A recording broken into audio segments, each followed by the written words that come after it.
The fall of a territory. A terror group on the back foot. عاش العراق من هنا وللعالم أجمع انتهاء وفشل وانهيار دولة الخرافة.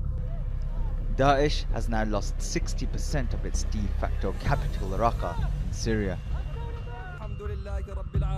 Their leaders' whereabouts unknown. As their quasi-state crumbles, what's next for Daesh and the land it once claimed?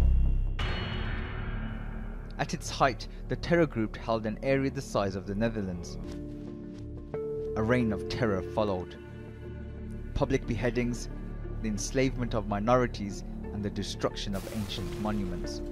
It has now lost large swathes of territories, facing resistance from land and air. It became the richest terrorist organization in history.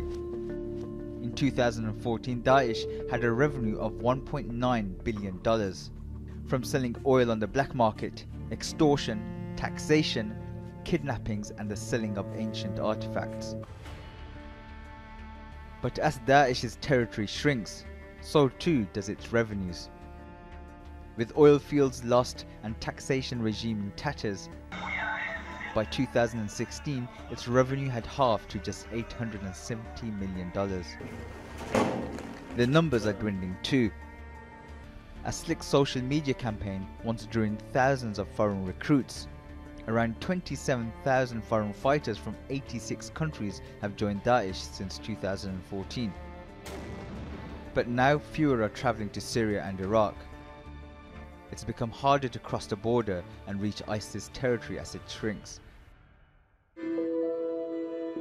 But despite the collapse of Daesh's so-called caliphate, how influential remains the group as a terror organization and as an insurgency? They will continue to inspire attacks in Western capitals to try and keep their profile up and try and mitigate this sense of defeat. They exported their ideology across the world, with affiliates in Afghanistan, Libya, and the Philippines. And that ideology inspired terrorist attacks from Ankara to London. In Mosul, Raqqa, and countless other towns and villages, Daesh has left behind a trail of destruction. Across much of Iraq and Syria, cities and infrastructure lie in ruins.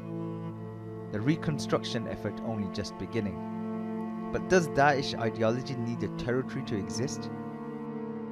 The sectarian chaos and power vacuum in the region following the Iraq War is what led to the initial rise of the so-called caliphate.